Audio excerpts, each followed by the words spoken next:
Have you ever wondered if your pricing strategy is holding you back? Charging the right amount can maximize revenue for WordPress products, but it's not obvious how to find the right balance between value for money and profitability. It becomes even harder for SaaS products, which open up pricing opportunities that may not be available for traditional themes and plugins. And that's exactly what we'll be diving into today.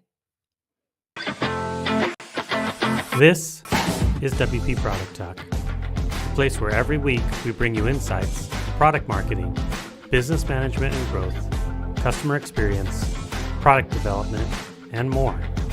It's your go-to podcast for WordPress product owners by WordPress product owners. And now, enjoy the show.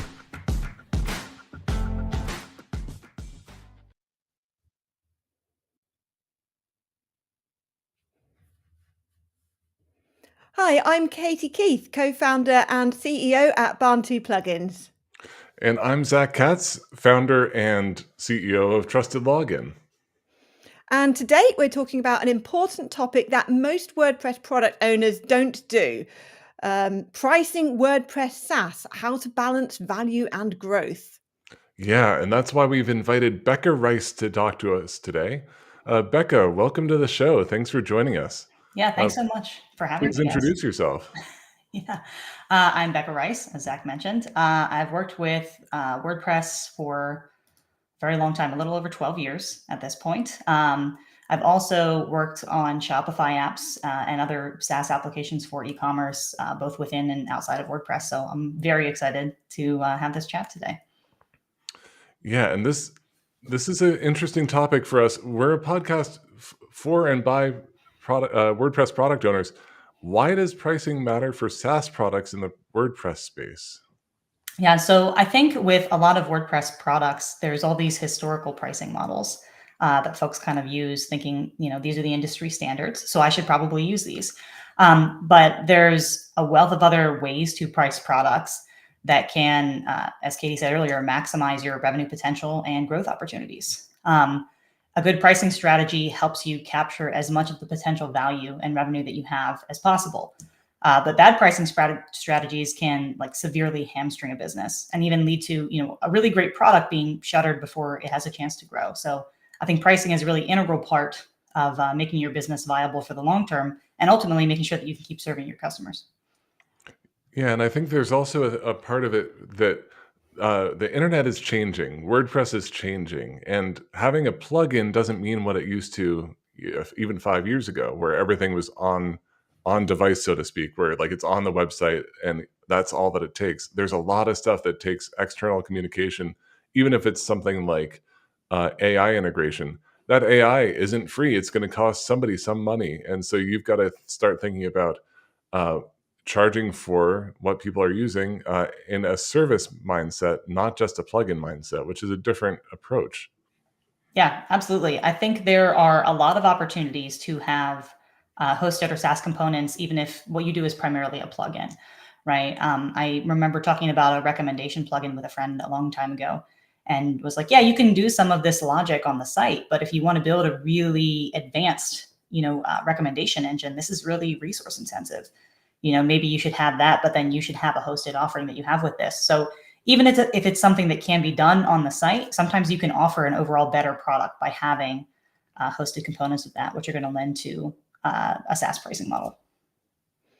Yeah, definitely. We've done a couple of previous episodes of WP Product Talk where we talked about SaaSifying your product and when you should and shouldn't do it. And it does seem to open up opportunities for better revenue models because by having some part of it that's hosted, people have to keep paying you, they have to keep renewing in order to continue using your product. Whereas if it's a pure theme or plugin installed fully on the self-hosted site, then they don't renew and they can keep using it.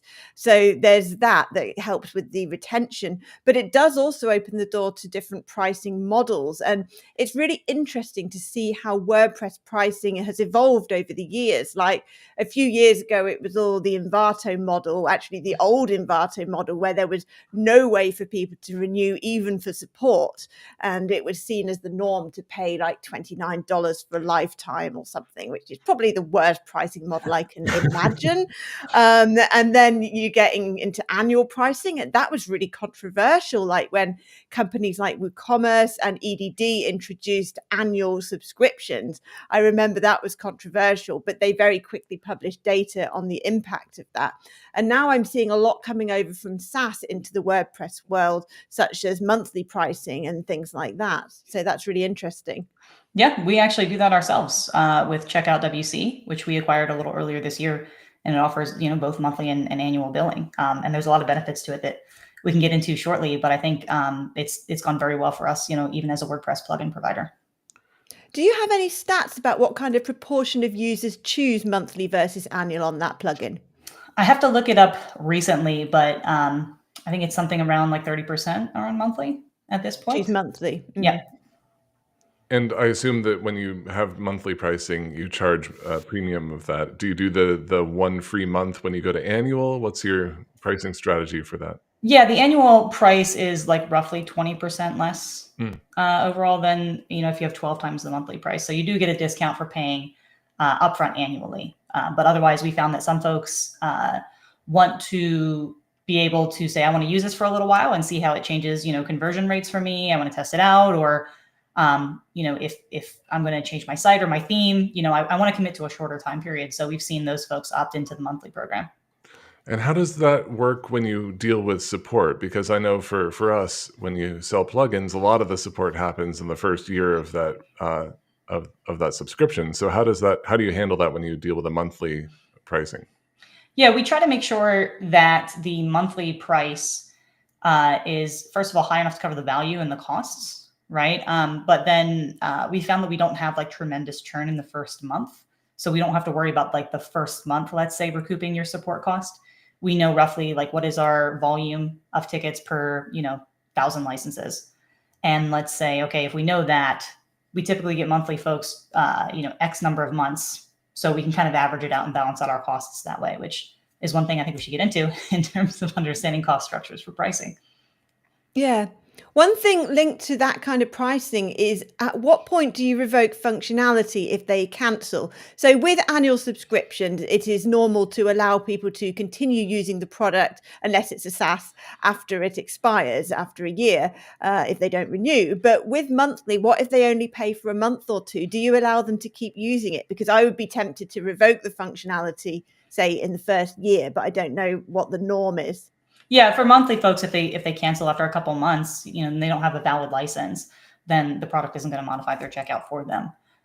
It's still all GPL software, so they could go take that and modify it and use it in a different way if you want to. But if they're paying for a license, especially if it's on a monthly plan, and you're not paying for the full year up front, then we do have that license check that'll just revoke the functionality.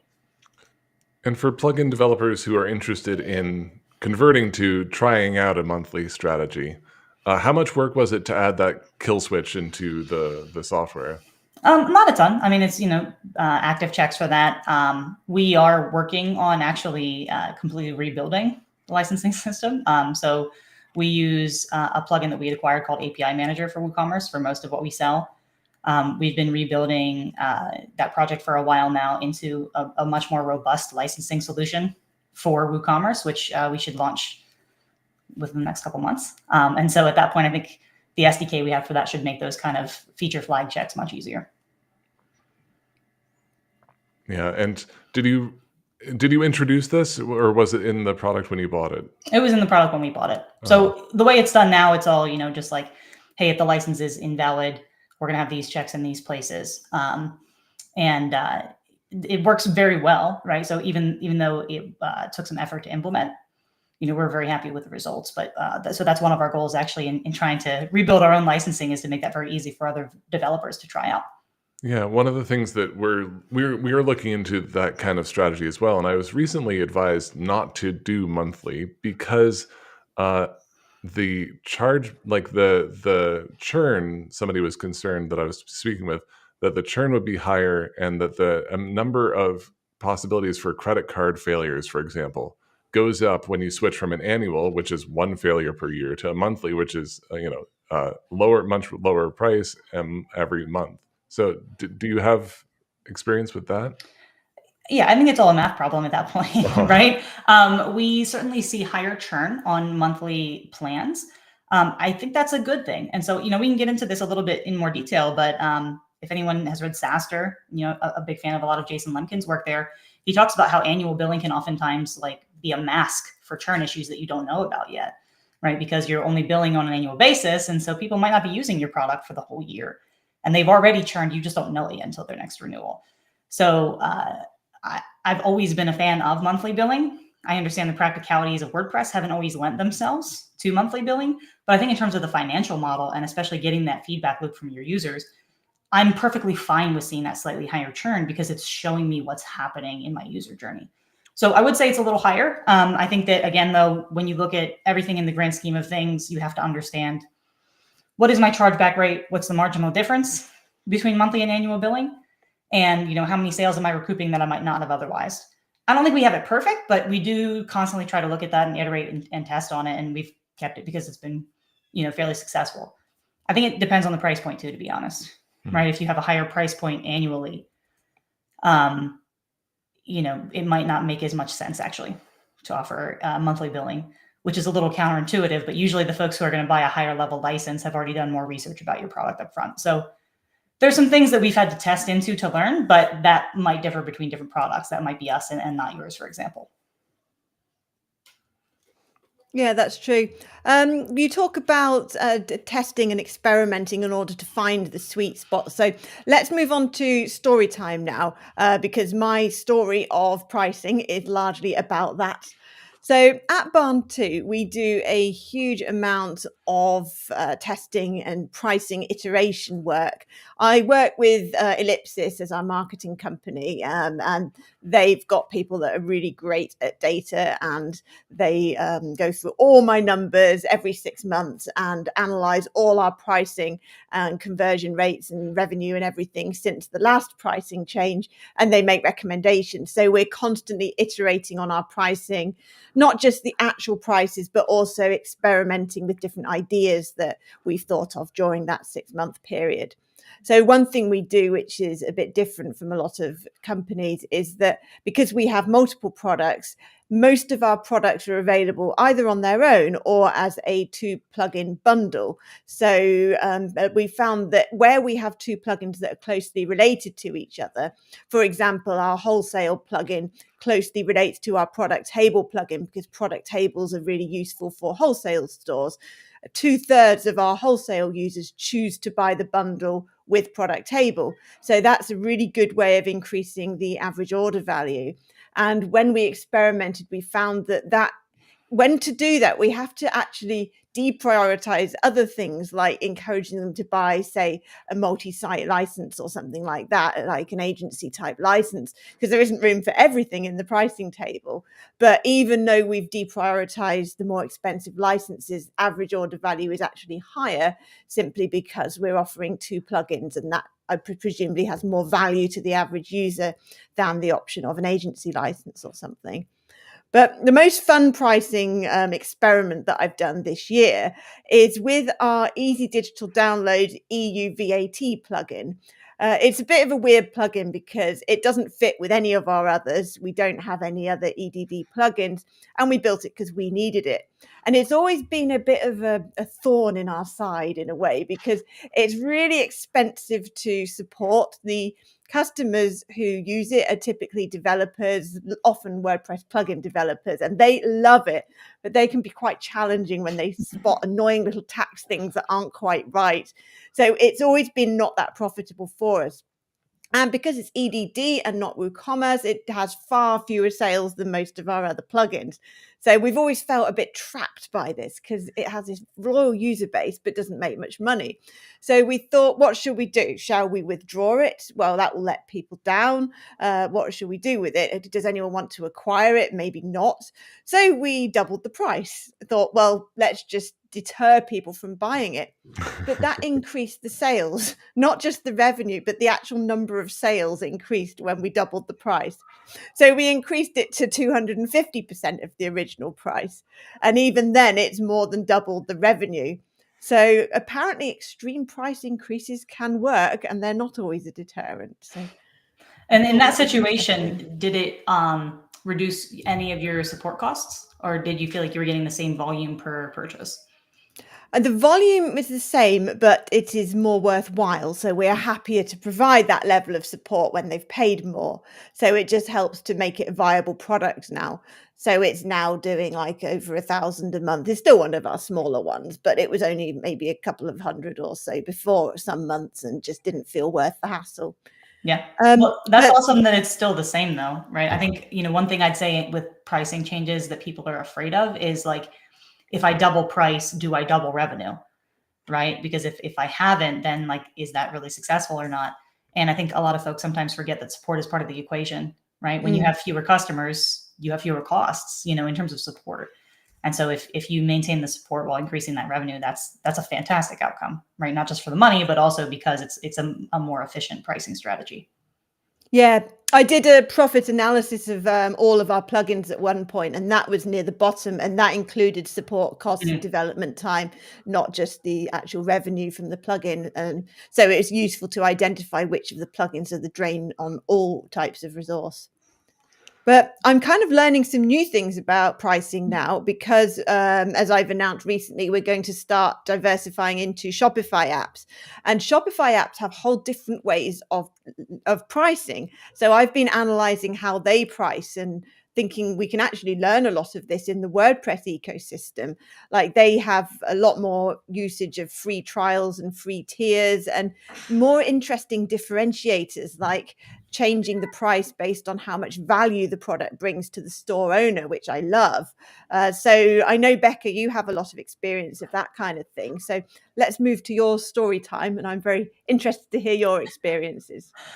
Yeah. When I started working in Shopify, it was, I want to say 2013. And so this is, previous to Kestrel right now, which is our business. And while I was working with Skyverge and Jilt, we also had a separate brand that worked on Shopify apps. And we often priced it based on like a good, better, best, kind of lineup for apps. So there was either, one plan or we'd have a few plans. And really that, I think probably in hindsight left a lot of money on the table. And when we launched Jilt, which worked with Shopify, EDD, WooCommerce, we had to think very differently. And so I would say with Jilt, we made a string of pricing mistakes as we really learned that. The first was Jilt, we tried to optimize for as much fairness as possible, which is a wonderful thing to optimize for, right? But at the same time, it needs to be viable for you and your customers. So we priced Jilt at 5% of recovered revenue because it was mostly targeted towards abandoned cart recovery at first. And a lot of people were pretty happy with that. But then a lot of people said, you already send my cart automations. Can you send my other automated emails too? And then that pricing model completely falls down. So then we said, okay, well, let's price based on the number of unique people you contact every month, because that way, if they get a couple of automations, that's great. Right. Well, that didn't work then when we introduced like Winback, our longer term automations. And it certainly didn't work when we introduced, broadcast and newsletter emails, because now people had a disincentive to increase the number of customers that they were contacting. When you're saying, hey, I contact 1,000 people per month on average, and now I'm going to contact 10,000 people when I send out a newsletter email, now people don't want to use your product. And that is absolutely not the situation you want to be in due to your pricing scheme. So we made some mistakes there where we finally settled on what was more industry standard in terms of pricing per contact, active contact that you could email. And, we can kind of dig into how we got there, but I'd say that the problems that caused us were, one, we left a lot of revenue on the table, and we had to constantly iterate both our pricing and our billing schemes as a result of that, by maybe not thinking forward enough where we'd be in 3 years for the product, not just, let's say, over the next year. And then we also made our own internal reporting exceptionally difficult because we didn't have predictability and forecasting, which I think is something people sleep on. And that's not truly pricing, right? That's billing, but your billing can be driven by your pricing strategy. And that's where we, I think, slowed down our own growth sometimes early on, just because we couldn't get the metrics and the predictability in understanding where we were in terms of revenue this month, and then where we'd be next month and the following month, by having a pricing strategy that just kind of accounted for these things up front. So we had to do several iterations, whereas I think those were learnings that people could internalize now and hopefully incorporate in maybe your first or second iteration of your pricing strategy. And how did you implement these pricing changes, and how did you communicate them? Like, so if somebody's on a recurring subscription and then you change prices, did you force move everybody to the new structure? How did you try to navigate the PR aspect of it? Yeah, for some people, it was more advantageous, for some less. So we would often try to, I think you had a big list, right? So you were one of those people that it's like, I could end up contacting a lot of people, right? We solved it by trying to offer like account credits or show people like, well, hey, why don't you try these extra features that you would get for the next 2 months?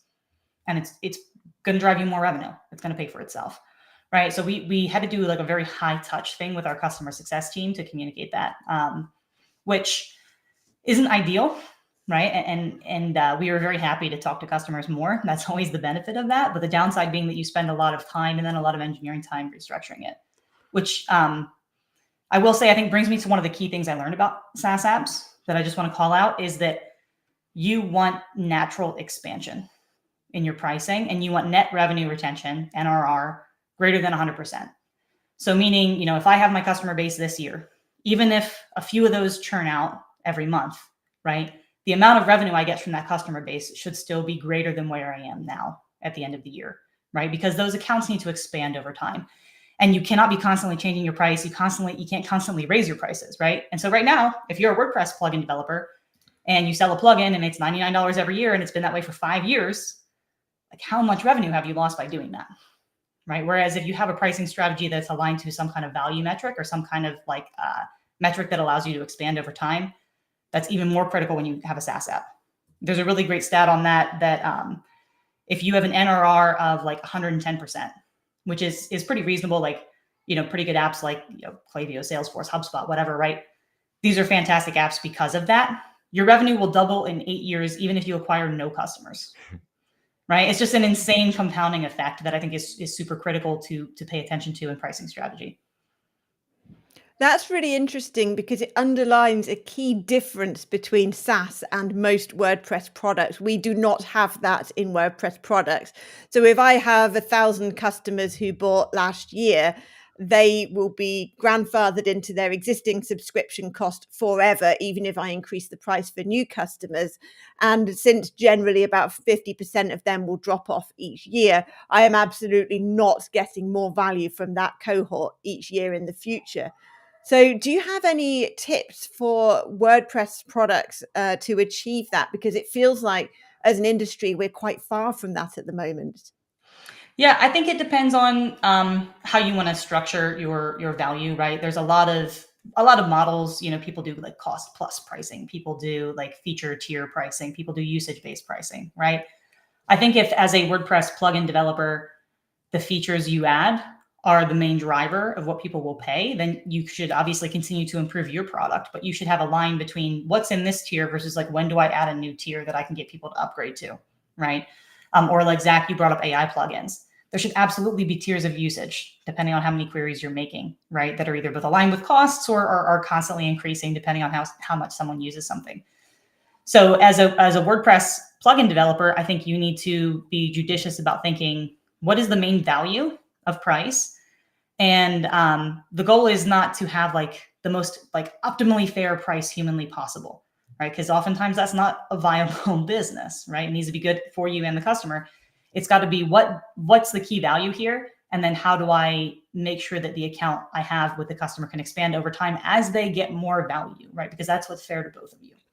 And Beka, how do you do that in WordPress, right? So WordPress is so funny because it could be just one person who has a hobby site buying your plugin to accomplish something, or it could be an entire state of the United States that needs this for an enterprise level like installation of their multi-site that with thousands of sites.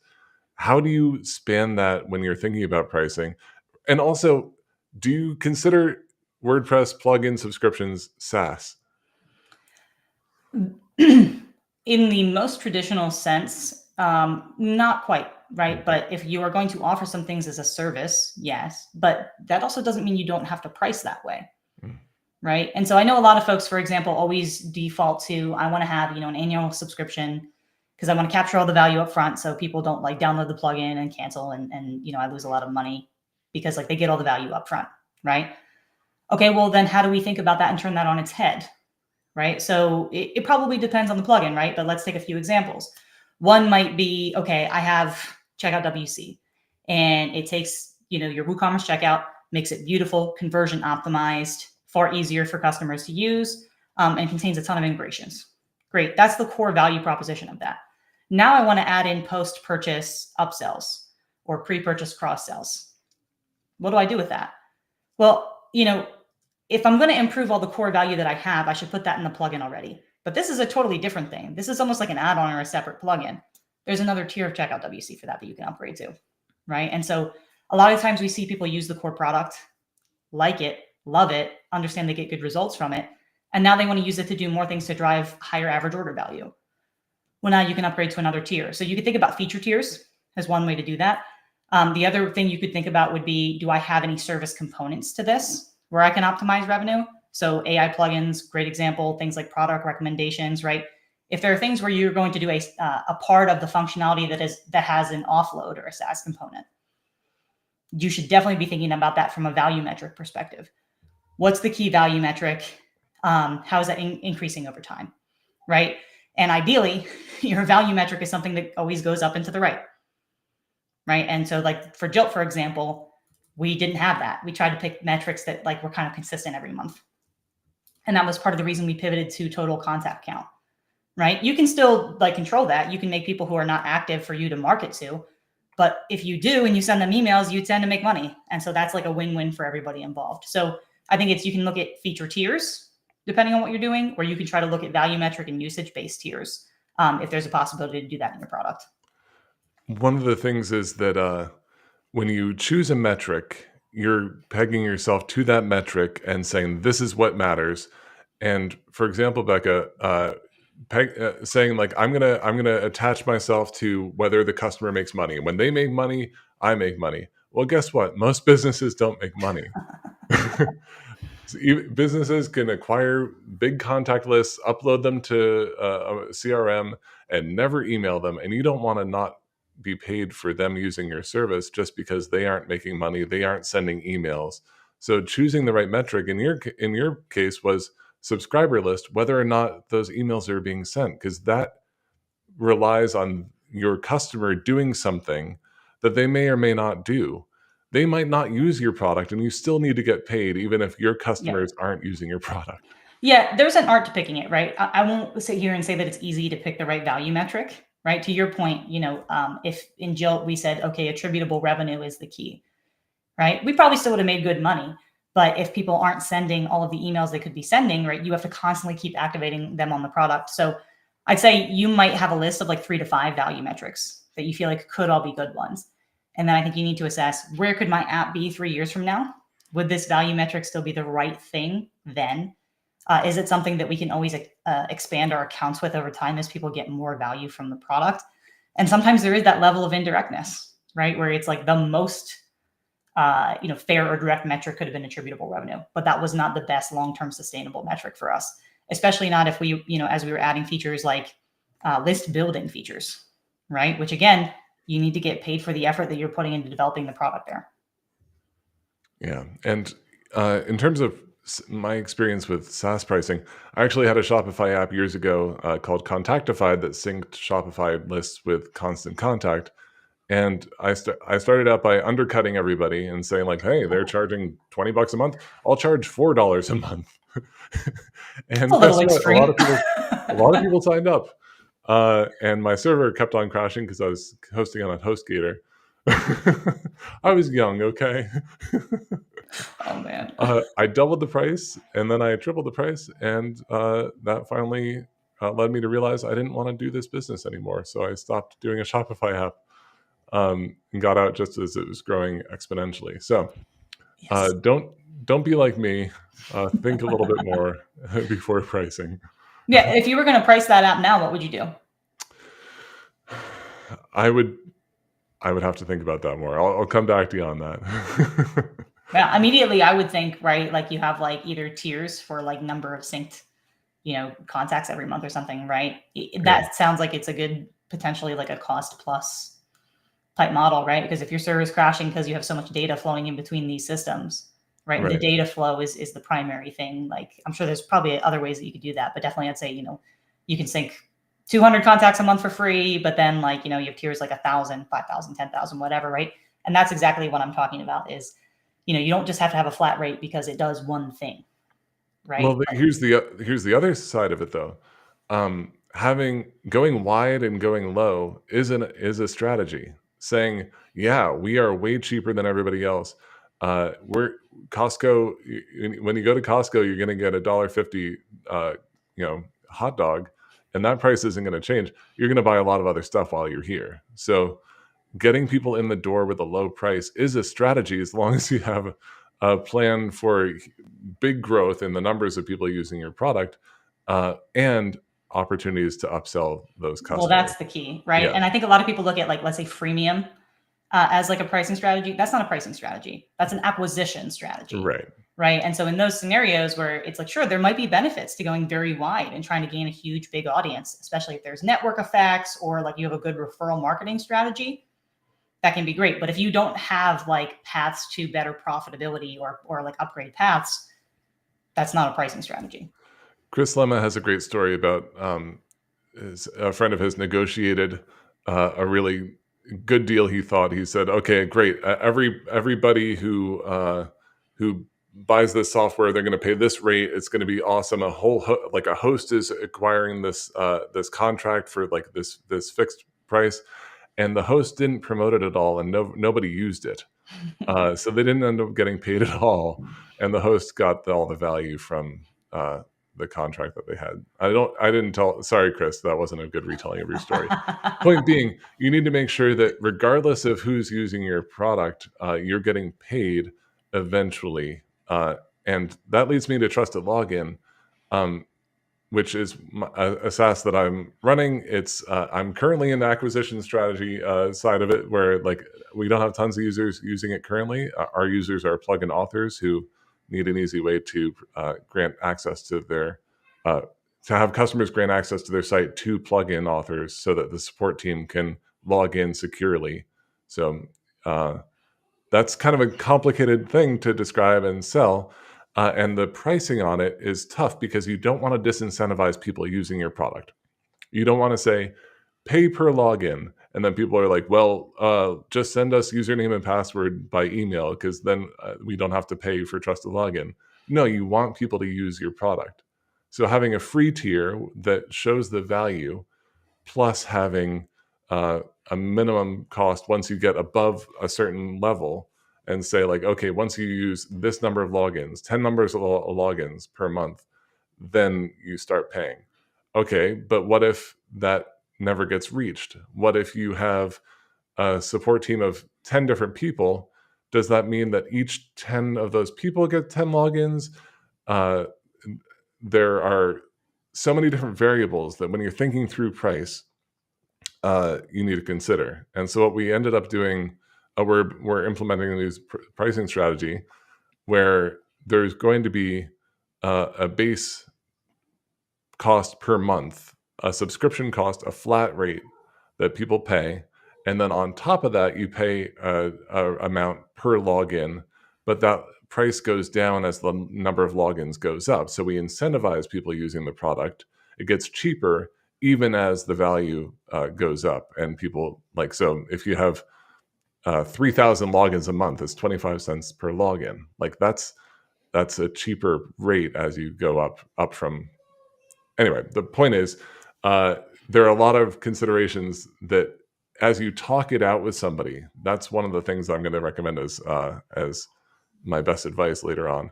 Talking through your product and finding out all the different ways that your product could be used and abused is a great way to protect yourself from bad pricing, because there's always a gotcha. And as long as you've thought about the gotcha and have accommodated for the gotcha, you're going to be okay. But if you find like, well, if they do this, then they won't have to pay anything. That having a conversation about that will help reveal those kind of gaps in your thinking. Yeah, trusted login is interesting because you've got, I suppose, a blue ocean with that. There's no competition at all. It's totally unique. And so all you need to do is show reasonableness and not disincentivize people to use it. So how would that change for something else? Like, for example, when I was looking at Shopify apps in the area that we're likely to create our own app, I was really attracted to the ones that charge more based on usage and the size of the store and things like that. But then I thought, hang on, a lot of the apps that I'm competing with won't be doing that. So does that mean that the bigger stores just won't use my app because they'd have to pay more, even though they can afford it? And it's a little bit like, the whole political economy thing about taxing the rich. If you increase taxes for wealthy people, there is an argument that those people will just find ways to avoid tax and move their companies abroad or something like that.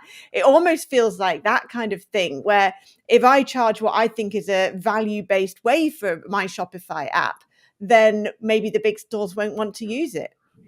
Yeah, I think that competitive piece is always a big thing too, right? And I think maybe Zach, you said it earlier about like not being confusing, right? Where convention over cleverness, I think, is a really important principle to apply to pricing. We found, for example, with Jilt, when we had to explain like, oh, the price, at one point in time was the number of unique customers, like your monthly, active customers, not like your total list. And like if you send multiple emails to that customer, like that's fine. Trying to encourage people to use more and more automations. And like already I've had to explain way too much for that price to make sense. I And remember we had this conversation, and I was like, Becca, you need a slider on your site that says like, how many users do you have?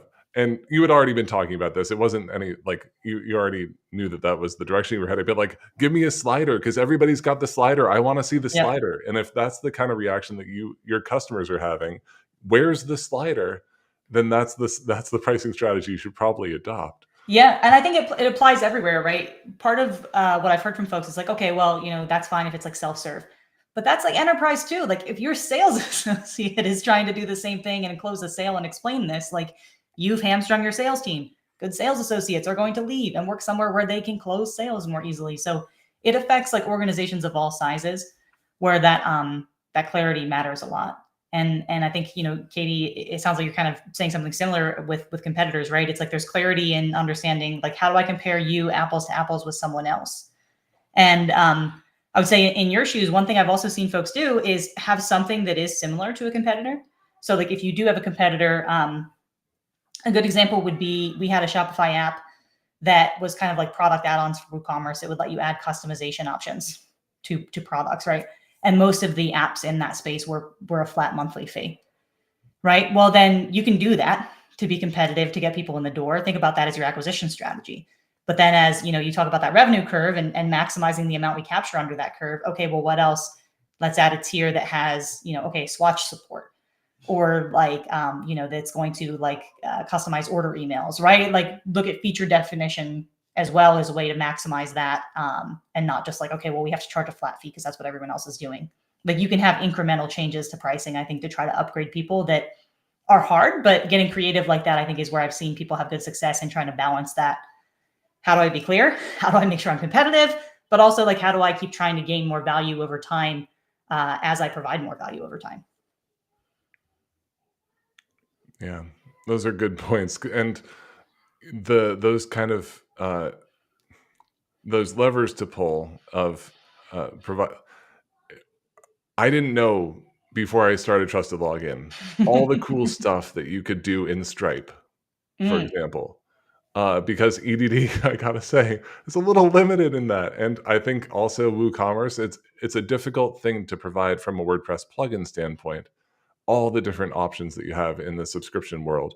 And I recommend everybody go to Stripe and play around with all these cool metered billing things you can do.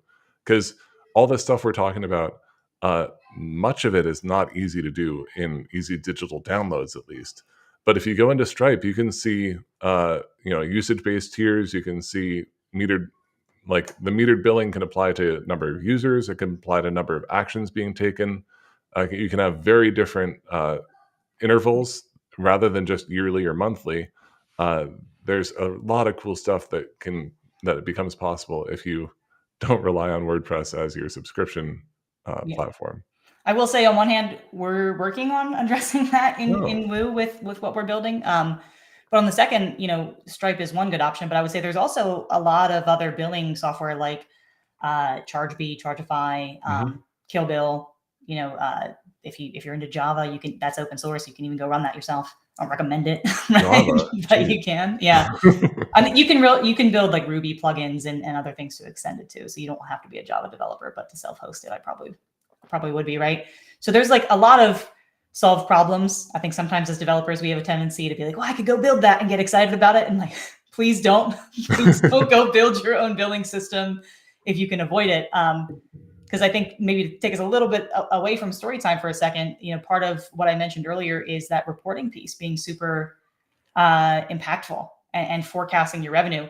And so one thing I did learn from Jilda as well was we would bill based on active contacts, but the problem was we would do a look back and say, oh, well, this month, you contacted 100 people, so your bill is XYZ. And we did a post bill. And that's a terrible idea. And had we used like any off-the-shelf billing software, we would have seen that they don't often do that for a reason, because like it's impossible to predict your MRR. Going back to what you were saying, Zach, about like issues with fraud, with truing up accounts. Someone cancels in the middle of the month, you have to like try to immediately charge their card when they're canceling, but they've already had some usage. So if it gets declined, now you can't recoup that revenue, right? So I would say that when we go from pricing into its sister problem billing, please just use what's out there and use best practices, and above all, do pre-billing.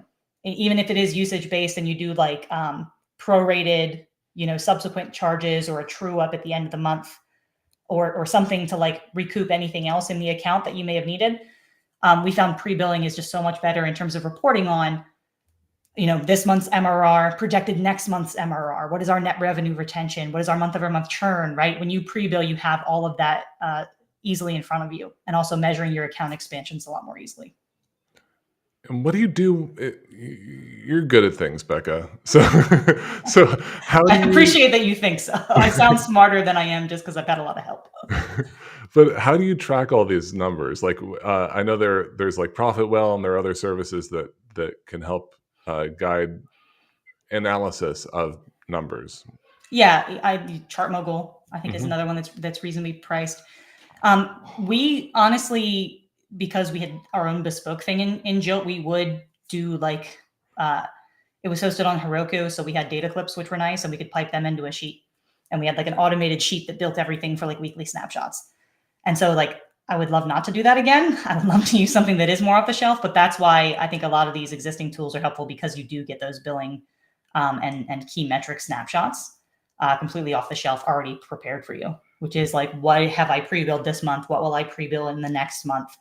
How much have I expanded or contracted accounts this month, right? When you're using an existing billing system and that's all off the shelf, a lot of that comes either baked in or with a subsequent tool like ChartMogul.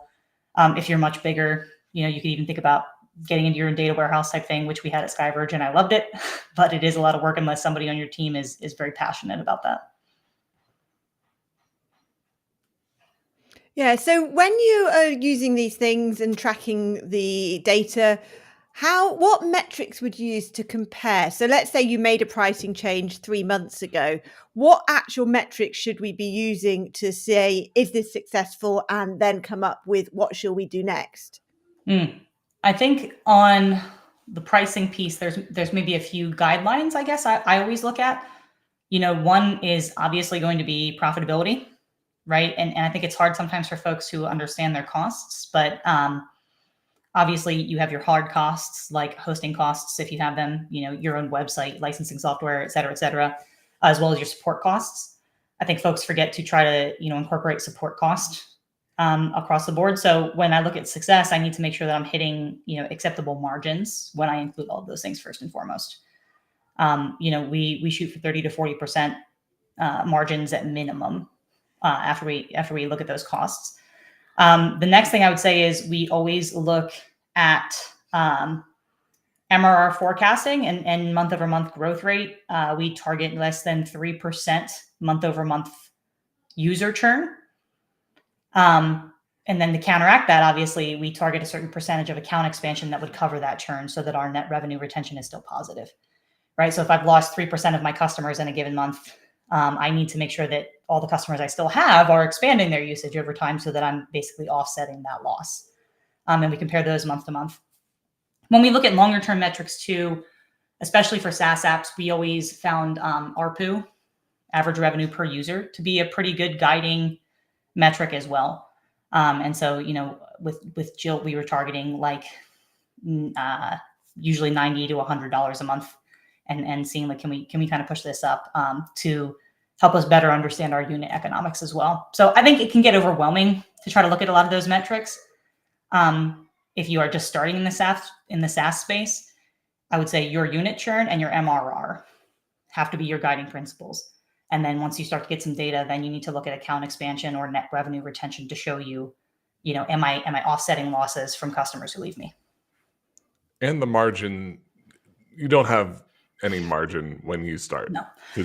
Yeah. And I think when you start, like, it's just going to be so much harder to know your costs, right? Like, how many support agents do I need per my user base, or per, 100 users, 1,000 users, right? So I think getting to margins, like when you're first starting, can just be super difficult.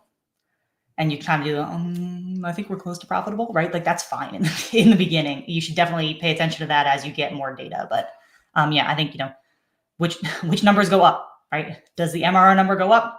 Good. That's great. That's what we want to focus on. Does the churn number go down? Great. We're happy. I mean, more importantly though, like, talk to customers, right? Pricing can only take you so far. You still have to build something people want.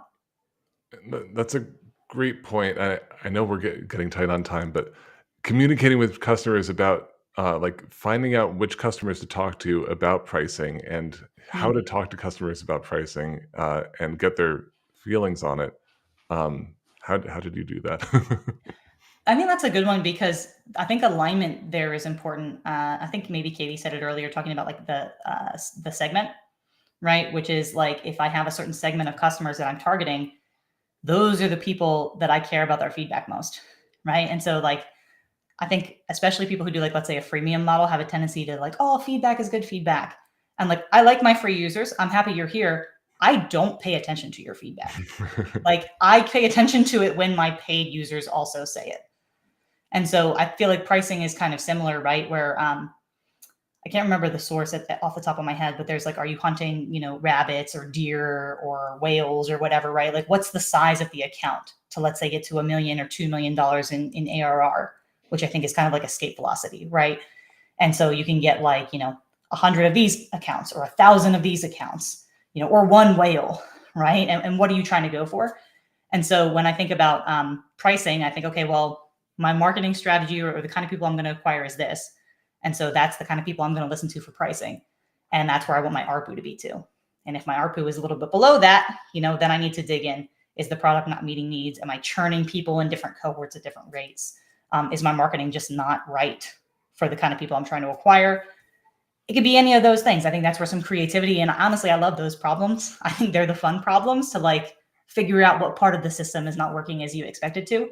But in a nutshell, it's make sure that your price is tailored to the kind of customer you are trying to get.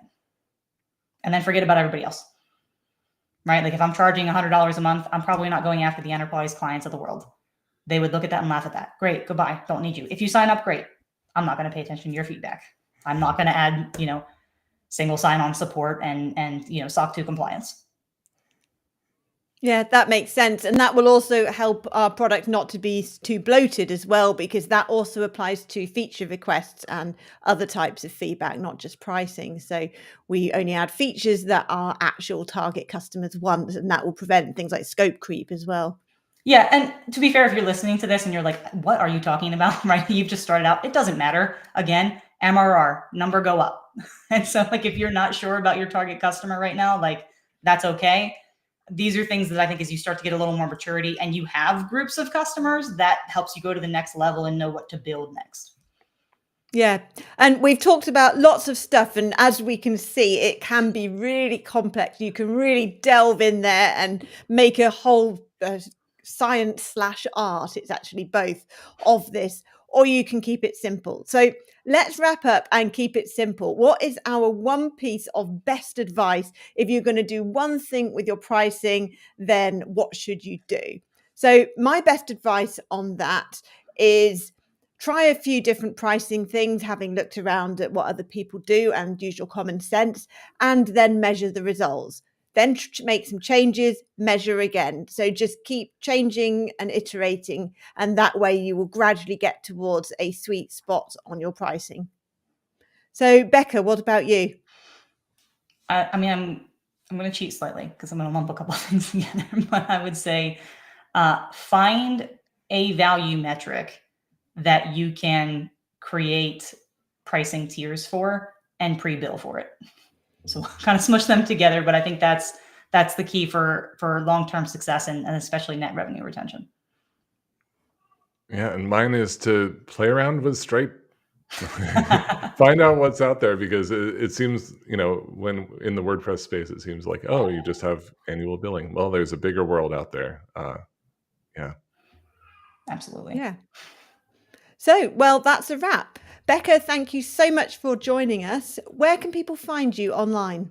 Yes, I would love if you would check out Kestrel at kestrelwp.com. Like I said, we've acquired some much loved WooCommerce products, and we're always building more. And you can find me personally on at BEKA_Rice on Twitter or BekaRice.com on Blue Sky. Well, that is the end of WP Product Talk Season 5. We put a bow on it, I Ooh, think. season finale. I love it. Yeah, ending with a bang. Join us again for Season 6, starting on January 22nd of 2025. So everybody listening, happy end of 2024 from WP Product Talk. Happy holidays. New Year. Yeah. Well, special thanks to Post Status for being our green room. If you're enjoying these shows, then do us a favor and hit like, subscribe, share it with your friends, mention it in your newsletters. And most of all, we hope to see you for a brand new season of WP Product Talk in 2025. Bye.